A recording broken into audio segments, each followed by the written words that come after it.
বন্ধুরা, আমার এই মধুকামিনী গাছটার দিকে একবার দেখে নিন আপনারা। পুরো গাছ ভর্তি ফুল, আর এর যে সুগন্ধটা সেটা তো মানে অপূর্ব একদম। গাছের সুগন্ধগুলো ফুলের, তো আমার এই গাছে মোটামুটি সারা বছরই ফুল আসে। আপনাদের সঙ্গে বহুবার ভিডিও শেয়ার করেছি।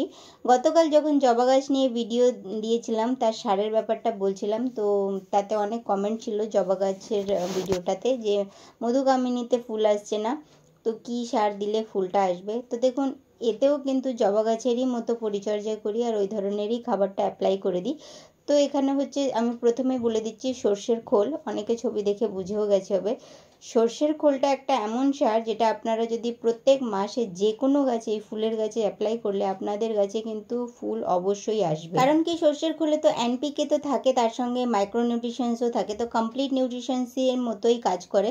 তাছাড়া ফুল আনতে খুব ভালোভাবে সাহায্য করে। তো আপনারা একে লিকুইড ফর্মে বর্ষাকালে দেবেন না। অনেকে বলছে যে ডাইরেক্ট এরকম সর্ষের খোল দিলে ফাঙ্গাস লেগে যাবে। তো দেখুন, মাটির সাথে যখন মিশিয়ে দেবেন ভালো করে, তো ফাঙ্গাস বা ছত্রাক লাগার চান্স হয় না।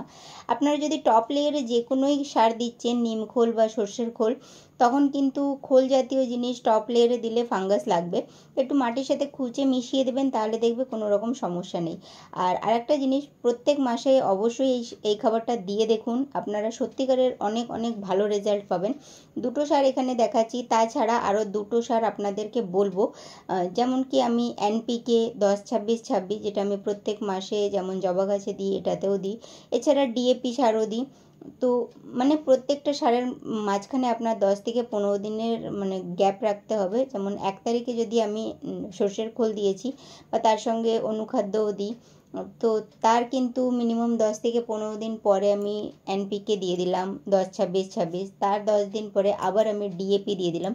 আমি এইভাবে একটুখানি মানে গাছগুলোকে পরিচর্যা করি, আর সত্যিকারের কোনো রকম মানে গাছের ফুল বা কুড়ির অভাব হয় না।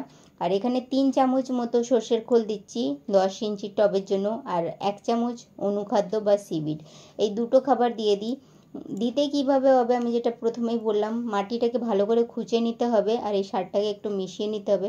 চারিপাশ থেকে টবের ছড়িয়ে দিতে হবে আর ভালো করে মাটির সাথে আবার মিশিয়ে দিতে হবে। কারণ টপ লেয়ারে যখনই মানে সর্ষের খোল বা নিম খোল এই জাতীয় খাবার থাকবে, তো দেখবেন 2-3 দিন পরই আবার ফাঙ্গাস ধরে গেছে। কিন্তু আপনারা যদি আবার মাটিটাকে একটু খুঁচে দিচ্ছেন, তাহলে কিন্তু ওটা ঠিক হয়ে যায়, কোনো সমস্যা না। আর দেখুন, এটা শুধু বড় গাছের ক্ষেত্রে নয়, আপনারা ছোট ছোট গাছেও দিলে এই খাবারটা কিন্তু ফুল আসবে। পরিমাণটা কমিয়ে দিতে হবে। যেমন যদি 3 ইঞ্চ 4 ইঞ্চ পটে লাগানো আছে, তো আপনারা হাফ চামচ মতো সর্ষের খোল আর 10 দানা মতো সিভিড দেবেন। ধন্যবাদ ভিডিও দেখার জন্য। চ্যানেলে নতুন থাকলে সাবস্ক্রাইব করে নিন।